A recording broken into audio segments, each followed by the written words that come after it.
একটা nail polish নিয়ে কত বড় একটা ইতিহাস বলবো, তাহলে ইতিহাসটা শোনেন। ১ম হচ্ছে আমার নখে অন্য কালার নেল পলিশ পড়া ছিল। তো আমার কেন জানি মনে হচ্ছে আমি একটু নেল আর্ট করি, নেল ডিজাইন করি, একটু স্টোনের কাজ করি, একটু ফুলের কাজ করি। আর কি মরার একটা বোর্ড দিলাম, সে বোর্ডের কালি এখনো যায় নাই। বোর্ড দিছে হচ্ছে ১২ তারিখ। হ্যাঁ, ১২ তারিখই তো। তারপরে হচ্ছে আজকে হচ্ছে ১৫ তারিখ। এই ৩ দিনেও হচ্ছে আমার হাতে কালি এখনো উঠে নাই। মানে জন্মের কালি দিছে। মানে এমন কালি দিছে সেটা বলার মতো না। আচ্ছা, বোর্ড কি ১২ তারিখে হইছে না ১১ তারিখে হইছে আমার ডেটটা কিন্তু মনে নাই, ভুইলা গেছে।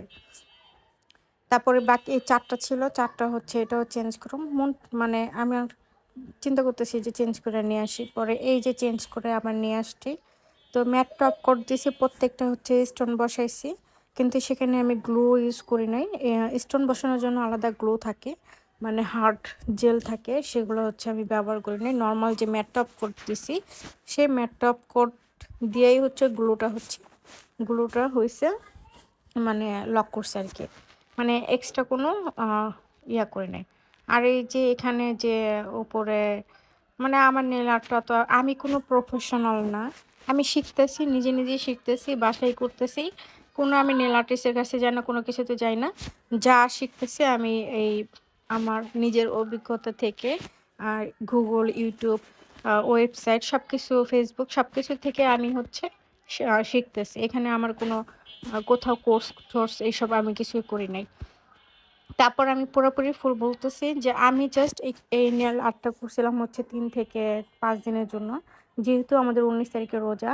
আর এই যে মাঝখানে আমি স্টোন বসাইছি, আর উপরে যে গ্রিন কালার আর পার্পল কালার স্টোন সেটা গ্লু দেওয়া করছি। তো যেটা মিল পয়েন্টে আসি, এই ২ নম্বর যে নখটা এটা ভালো হয় নাই। তারপরে ৩ নম্বর নখটা ভালো হয় নাই। মাঝখানের যে ২ টা নখ সে একটু ভালো হয় নাই। বাকি যে ৩ টা মোটামুটি ভালো আছে। যেটাই বললাম যে আমি কিন্তু প্রফেশনাল না। আমার নেল আর্ট, নেল পলিশ করাটা একদম শখ করে করা।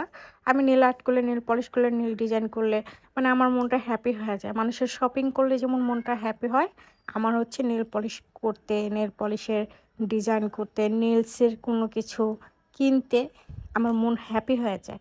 কারণ মেয়েদের হাতটাই তো মেন সুন্দর। দেখবেন যে রান্নাবান্না করলে হাতটা কেমন বিচ্ছিরি দেখা যায়।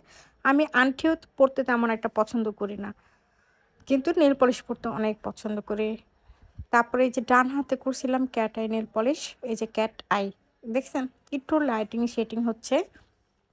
Ignore my hands because I am black people. মানে আমি হচ্ছে কালো। আমার কালো রং দেখে কেউ সমালোচনা করবেন না। আমি আগে যেটা বলতাম, মানে বলছি যে আমি নেল পলিশ পরতে পছন্দ করি। হ্যাঁ, আমি একটু কালো, কিন্তু কালো হাতে তো নেল পলিশ মানায় না। তারপরে আমি ট্রাই করি যেন একটু মানায় আরকি। আর এই নেল পলিশটা প্রায় আমার ১০ থেকে ১৩ দিনের মতো হবে যে আমি করছি, যে একটু বড় হয়ে গেছে। এই যে বাকি ৩ টা হচ্ছে রিয়েল, আর এটা হচ্ছে ফেক। এটার উপরে হচ্ছে এক্সটেনশন করা, এটার উপরে এক্সটেনশন করা। এই যে বড় হইছে আমার রিয়েল নেলস আরকি। তো নেলসের আপাতত আমার এই কাহিনী। আর একটু সাইড দিয়ে উঠে গেছে, যেহেতু সংসারের থালাবাটি একটু ধোয়া হয়, তারপর হচ্ছে একটু রান্না করা হয়। তারপরে পরের নেক্সট দিন যেটা করলাম, আমি টপ কোট ইউজ করলাম। কারণ আমার ম্যাট টপ কোট ভাল লাগতেছিল না। আর কি যে বললাম না, বোর্ড দিছি, বোর্ডের উঠে না, মানে রঙে উঠে না। এমন কালি মারছে যাতে আর আগামী বছর আসলেও মনে হয় না যে এই কালিটা উঠবে আরকি।